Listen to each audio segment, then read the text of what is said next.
In the aftermath of the Second World War, an unusual manuscript was discovered in the ruins of a British library.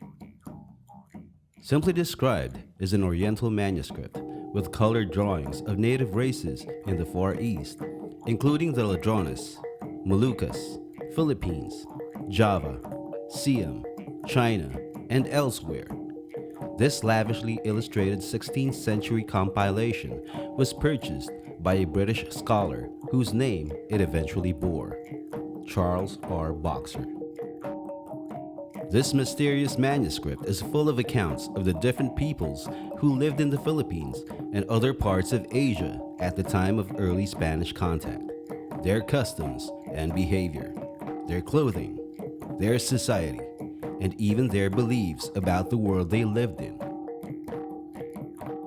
When it comes to our origins, there are precious few primary sources that can shed light on how people in the Philippine archipelago lived before the colonial era.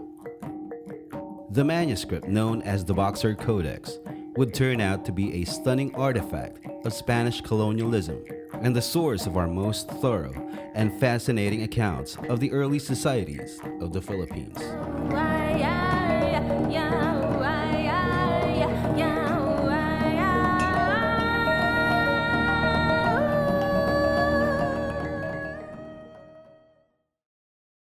They also say that after the man and the woman had come forth from the two bamboo nodes, the man told the woman that they would marry each other in order to multiply and have children. A little later, the woman became pregnant and gave birth at one time to a large number of boys and girls. They stayed in the house and did nothing to support themselves, much less their parents. Thus, the parents became angry at their children and decided to throw them out of the house. And so one day, the father arrived home, pretending to be very angry. The children fled, not wanting to wait for their father, seeing him so angry and fearing that he would kill them. The Bisayans say that those who entered the bedroom of the house became the ancestors of their lords and chiefs, that they call in their tongue Datu. And from those who stayed in the main living room of the house came the knights and nobles among them. They are called Timawas in their language. From those who hid behind the walls of the house descended the slaves, whom they call Olipenes. And this is what they believe was the creation and origin of humankind.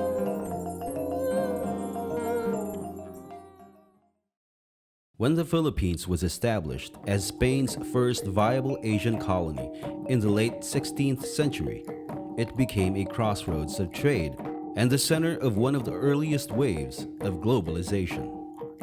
The country's strategic location made it a potential launching pad for Spanish imperial ambitions and Christian evangelization campaigns in China, Japan, and throughout Southeast Asia.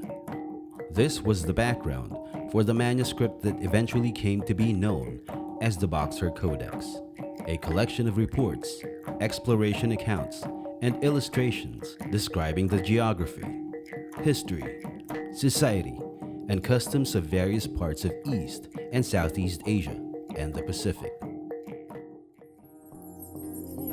The Indios offer everything to the Anito, which is what they call the soul when they invoke it. All of this is administered by a male priest dressed in female garb. They call him Bayog or Bayugin. If the woman is needed for the same office, she is called Catalonan. This feast terminates when everybody or most of them get drunk. This is called Maganito by the Indios. Although these Indios have no temples, they have priests and priestesses who are the principal ministers of their ceremonies, rites, and omens to whom all the important affairs are entrusted. Ordinarily, the male priests dress in women's clothes, and their manner comes across as so coquettish and swishy. They are so effeminate that one who did not know them would believe that they were women. Their function is to cure the sick with superstitious words or assist in drinking feasts by invoking the spirits of their ancestors for their purpose while conducting the ceremonies.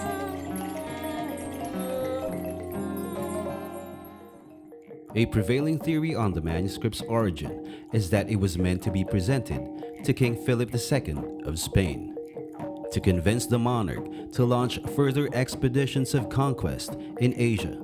This book was made to dazzle him with illustrations of exotic peoples, animals, and mythological beings, and descriptions of the fascinating customs and fabulous riches to be found in the region.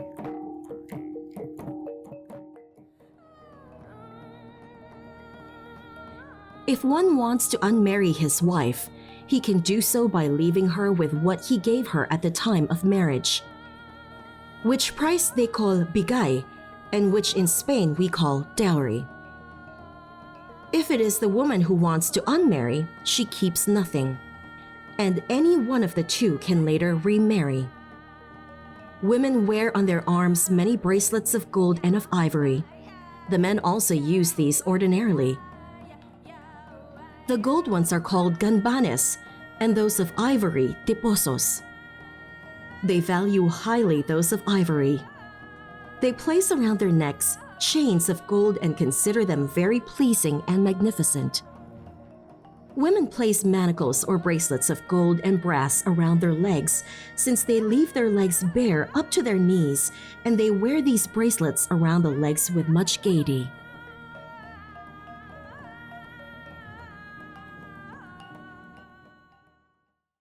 Well, the motivations for the Boxer Codex are not entirely clear, but we have very good reason to believe that it was commissioned by the governor of the Spanish colony, who was Gomez Pérez Tasmariñas.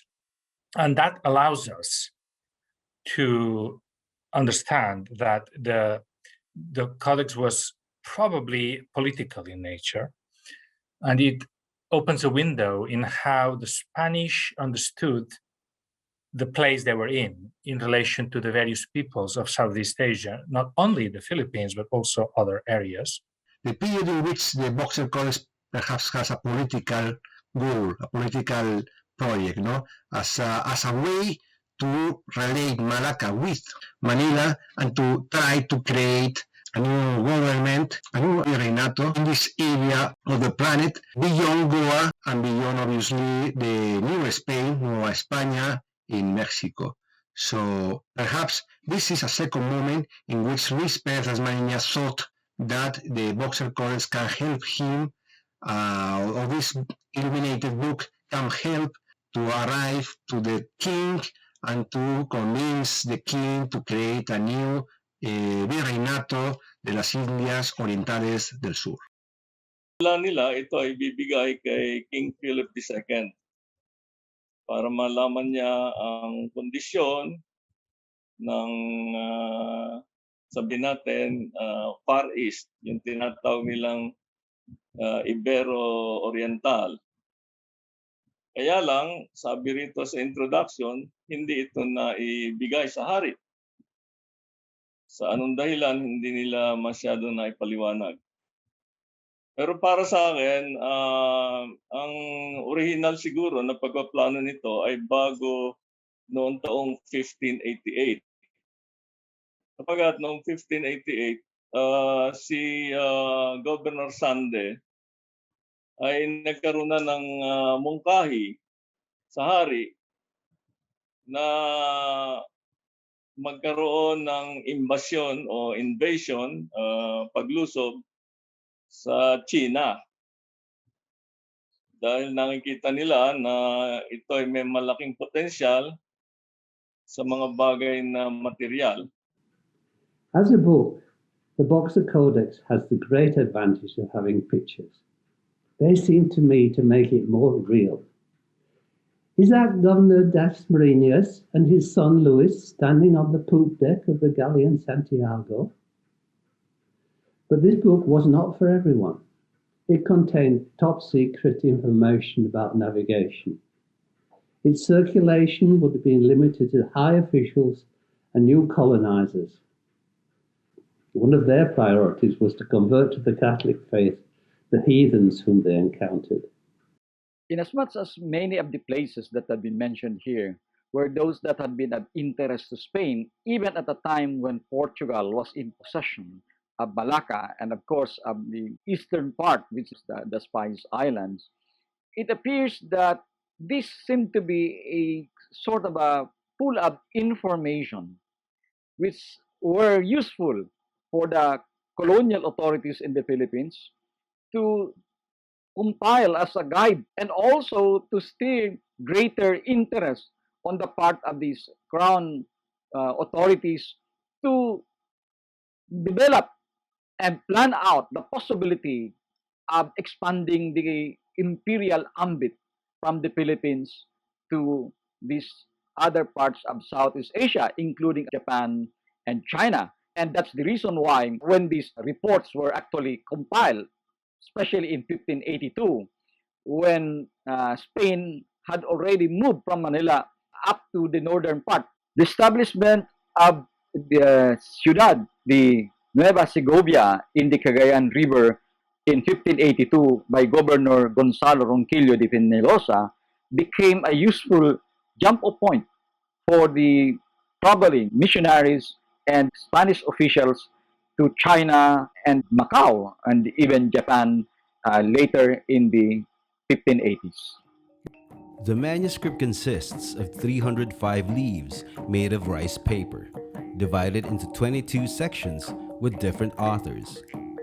There is no cover, no title page, or dedication. The manuscript begins abruptly with the first section on the Ladrones, also known as the Marianas Islands, written in May 1590 by an eyewitness on board one of two galleons bound for Manila from Acapulco. The next 6 sections are all accounts of various peoples of the Philippines.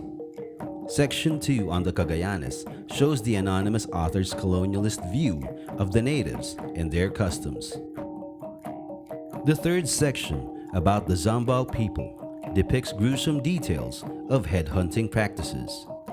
The fourth section, about the people of Visayas, is heavy in anthropological detail.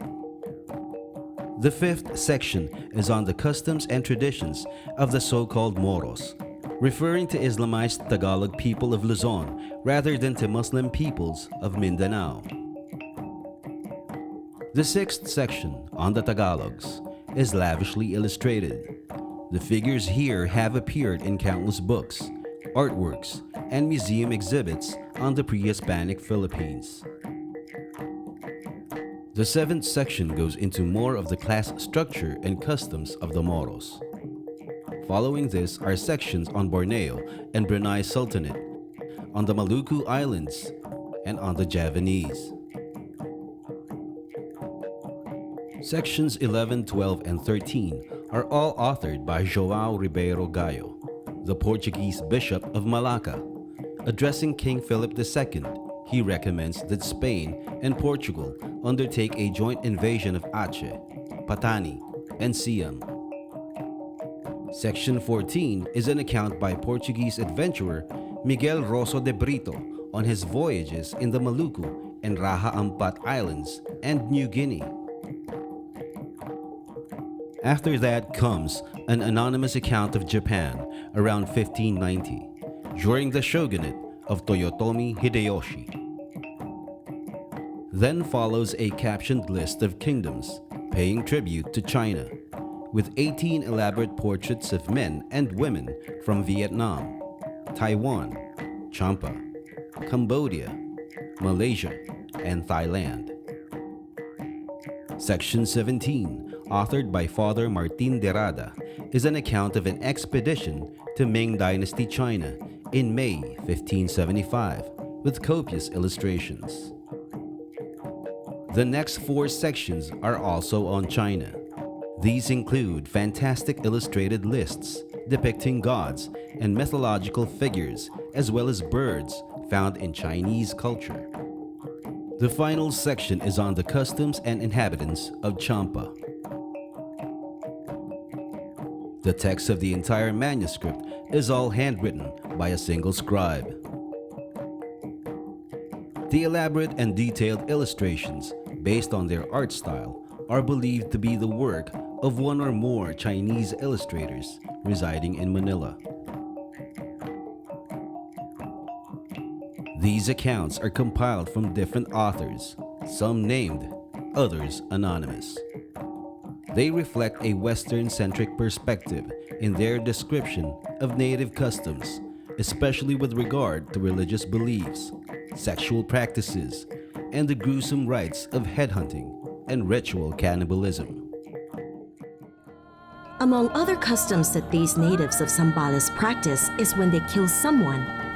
They at once remove the head and incise it in a crown pattern with a bararao and suck the brains out. They then save the head or skull as treasured property and trophy, representing the number of men they have killed. And the more men they have killed and the more cruelties they have inflicted, the greater their honor.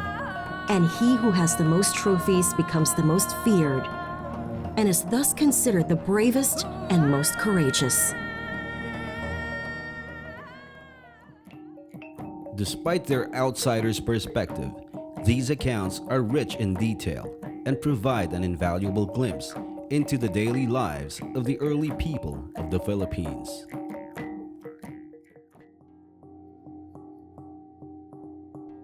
A form of worship they practice are the cruel maganitos, in which old women or indios dressed as women officiate. When they wish to divine something from their anito, they bring to a sala or bedroom a quantity of saucers filled with rice, crabs, oil, water, and some fresh herbs and other things asked of them. All these are cooked and placed together. The woman leader of these ceremonies remains at the side of the sick person, and talking to herself and with many posturings, she falters, then recovers and goes to the sick person to anoint oil on his head and many parts of the body, while muttering that the anito will grant him health. When the maganito is not held for a sick man, but for a betrothal or for the harvest in their fields, each one wears all the gold and precious stones he owns, and the women put on all their jewelry. If it is held for a harvest, then it is on a field which they selected for this purpose.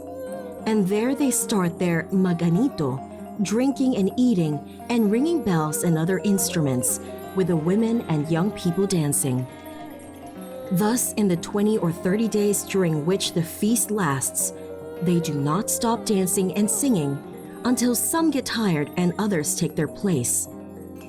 While the chiefs and the brave Indios eat and drink until they fall down drunk or pass out, and are brought by their slaves and women elsewhere to sleep.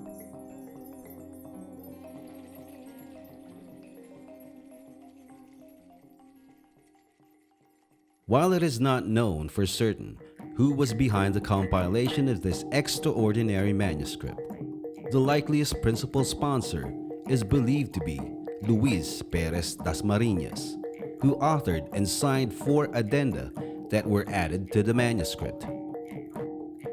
Dasmariñas had taken over as the Spanish Governor General in the Philippines after the previous governor, his father, Gomez Perez Dasmariñas, was killed by mutineers during an expedition to the Moluccas. The younger Dasmariñas served as Governor General from 1593 up to 1596, when a replacement arrived from Spain to take over the position. This left Dasmariñas free to pursue other projects. He personally financed an expedition to conquer Cambodia, for which he embarked in September 1598. Dasmariñas, like his father before him, had a great desire to conquer more lands in Asia for the Spanish crown. Based on the addenda he added to the Codex, he wished for there to be established a new Spanish viceroyalty in Manila, equal to the viceroyalty of Mexico, from which to administer these territories in the east. With Dasmariñas as its sponsor, the Codex would most likely have been compiled sometime between 1595, when he received letters from the Bishop of Malacca, and September 1598, when he left for Cambodia. But in 1603, Luis Perez Dasmariñas, like his father before him, was killed in a mutiny, the Sangli Uprising in Manila. He was not able to see the manuscript through its final destination in the hands of the king.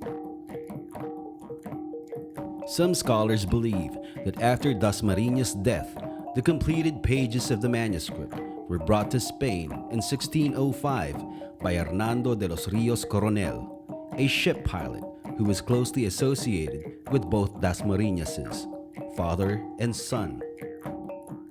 The pages were bound together into a book in Madrid in 1614. For more than 300 years, this book remained in obscurity until it was found in the collection of the Earl of Ilchester and purchased by Charles Boxer. For the sociology, for knowing how people in Asia were living in that period, in the end of the 16th century, and it's a unvaluable document to really know with the drawings and with the text, know how, obviously under a Spanish point of view, how the people in Asia were and act, and the scenarios of different areas in Asia appears under the Spanish eyes. The Boxer Codex depicts the realities known to the Spanish in a particular moment. It's about 1592, the end of the 16th century, when the Spanish had been in Manila for about 20 odd years only. And therefore it shows a relatively early stage of the colony when it was being consolidated and the peoples of the Philippines and Southeast Asia at that time. The main limitation, however, is that the Boxer Codex describes these peoples as they were perceived by the Spanish, and the Spanish didn't fully understand Filipino culture. They had, of course, learned quite a lot over about 20 years. They wrote quite a few accounts. Bilang isang account na mula sa pananaw ng mga Kastila, hindi pwedeng as is na tanggapin yung kung ano yung mga obserbasyon nila eh. Kasi nga, kailangan lapatan niya ng local knowledge, yung kaalaman natin, tayo mismo bilang mga Pilipino. And this is the point I'm driving at. At the very end of the day, the Spanish had limited knowledge of these cultures, so we have to use these materials with caution. They open a window, and they're indispensable sources because we don't have many others. But we must always bear in mind that a 16th century Spanish Catholic had different ideas about religion and about politics and about many customs. I mentioned sexual customs, that's an important part of it, but others too. So they had different ideas about what was right and what was wrong than the Filipinos, the different groups in Asia and the Philippines would have. So it is a view from outside, a view from a perspective, not a scientific view from our point of view. So we have to read with skeptical glasses. We have to ask ourselves how much of the information is accurate and how much of it is just an interpretation based on different cultural assumptions. It was therefore important to know the local heathen practices, and these feature large in the chapters about the various peoples. Amongst them, Tagalogs, Visayans, and so-called Moros. The Spaniards were confused about Moros. They were not like the Moors of North Africa, and although some were Muslim, many were not, especially the people in and around Manila. The Muslims of Brunei and Java were a challenge to Christianity, and this shows strongly. The belligerent Bishop of Malacca wanted to propel Aceh into Christianity using maximum force.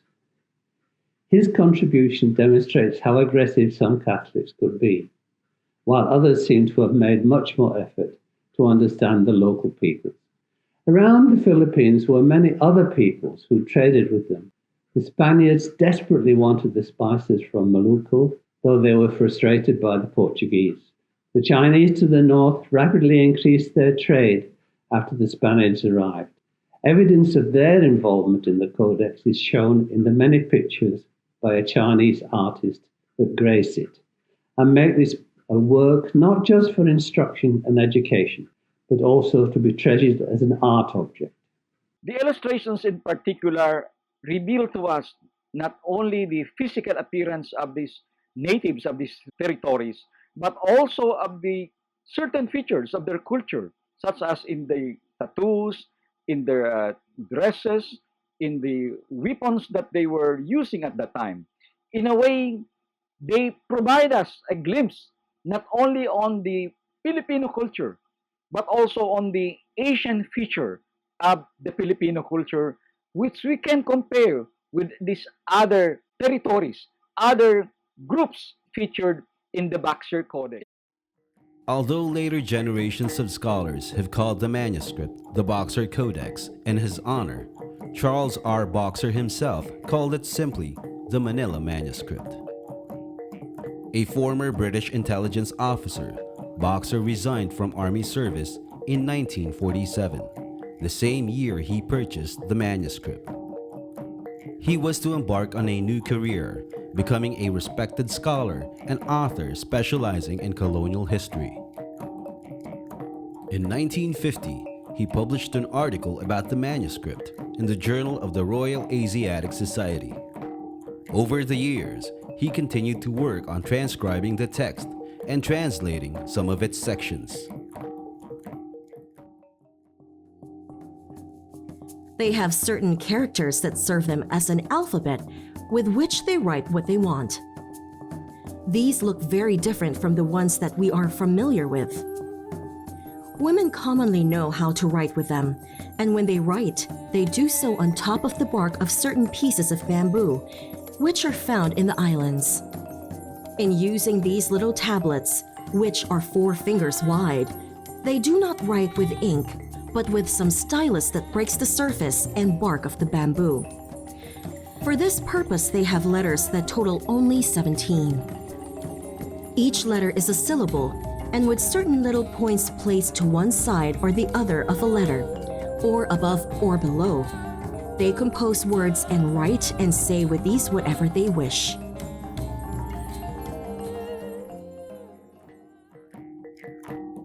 In 1957, eminent Filipino historian, author, and future national artist for historical literature, Carlos Quirino, wrote to Boxer.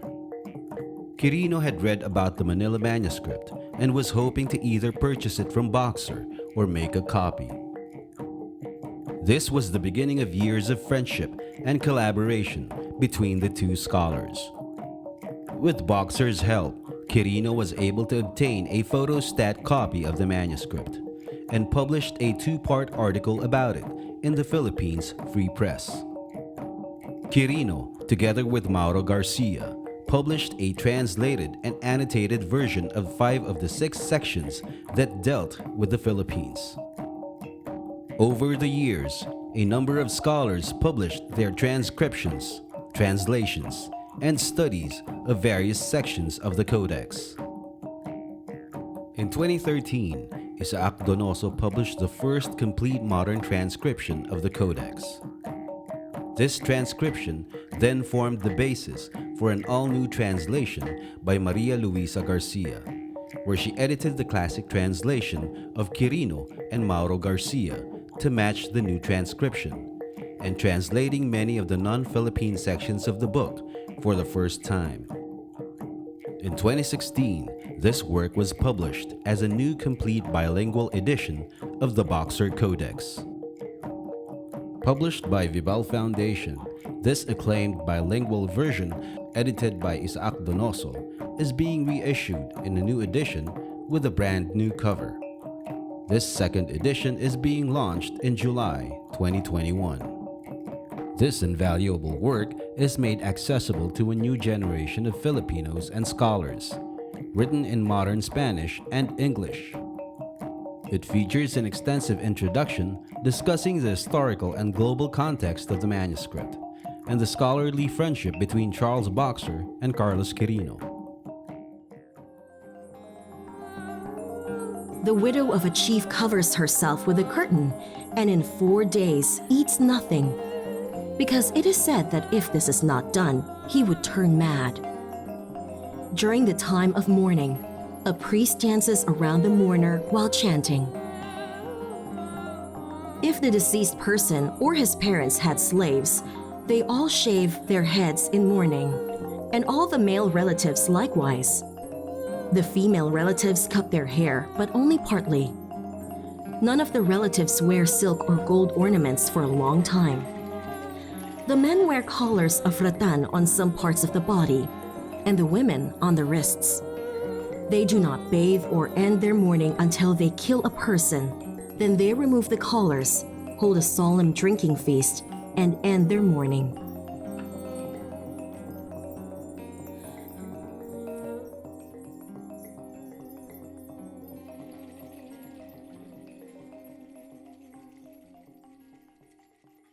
This can provide us a substantial compendium of materials on the pre-colonial Philippines. And for this reason, this would be a very, very important source of information for those who are interested to reconstruct the Philippine society even before the coming of Spain without, of course, recourse to archaeological data, simply by going to these surviving details that had been written by those who had witnessed the pre-colonial society at its twilight with the coming of Spain in the 1560s. Scholarship, this is as a treasure, as a source, as a primary source, it's a treasure in which we can find endless data for many, many topics related with many areas in the whole Asia, not only for Philippines, but for Thailand, but for Malaysia, for Indonesia, for Japan, for China, for the Pacific Islands, for Guam. So therefore, we are in front of a massive treasure of information that certainly with the text is already important, but the text is accompanied, is supplied with a wonderful collection of drawings, and this makes the Boxer Codex a wonderful treasure of Asia at the end of the 16th century. Kaya't ang kahalagahan sa palagay ko nitong codex ay hindi sapagkat may elaborasyon ng mga kultura ng mga Pilipino, sapagkat inenagawa na ng ibang mga chroniclers, ano? Tulad nga nila Plasencia at Alcina. Ang mas nakikita kong kahalagahan nito ay doon sa antas na geopolitical, yung ano ba nangyayari dito sa Asia noong mga panahong yon. Ngayon, ang talagang significance nitong Boxer Codex, yung pagkaunawa sa geopolitics ng rehiyon ng Iberian Orient. Kung paano tinitingnan ng Europa itong lugar natin, lalo na yung kinalalagyan ngayon ng ating West Philippine Sea, patungo ng Indonesia, hanggang makarating ka ng Strait of Malacca at saka Malay Peninsula. No? Yung mga region na yan. It's a wonderful material. It's a fantastic resource. It gives us something we really don't easily find, which is a detailed account of some beliefs, of some customs, of how people look like, and not only in the Philippines, but also, as I said, all across Southeast Asia. It is extremely important. We can continue to learn a lot from it. We can learn two different kinds of things, and in some ways I'm going back to some points I've raised, but I'm going to go deeper now. We can learn about the societies the Spanish encountered, but we can also learn about the way the Spanish interpreted those societies. And we can also learn about how the Chinese artists working for the Spanish depicted those societies. So it's a dual vision dominated by the Spanish narrative, but with intervention of a Chinese artistic tradition. another important point is that this account is not written from the point of view of a missionary. So it gives us the view of the layman, the secular conqueror, or, and I would argue in this case, the secretary of the governor of the Philippines, the bureaucratic elites of Manila, settled in Manila, how they interpreted the social and cultural realities of the peoples of the Philippines. So this is very important, and this will continue to be central to our research. As the world changes and the balance between East and West shifts, mutual understanding becomes more and more important. The Boxer Codex gives us insight into how things were before Westerners arrived. It's an immensely valuable part of the written resources we have for the pre-colonial history of the Philippines, and we have very few. The Boxer Codex also exposes prejudices and misunderstandings we should strive to avoid repeating. Studying the past makes us better able to understand and appreciate people from all backgrounds. The Boxer Codex is perhaps the clearest picture we have of the lives of pre-colonial Filipinos and the society of early modern Asia. Apart from telling us about the people and places described within its accounts, the book also teaches us about those who authored it, the aspirations and worldviews of the adventurers who sought to conquer the region for the Spanish crown. The Boxer Codex remains a rare treasure as an artifact of our early history.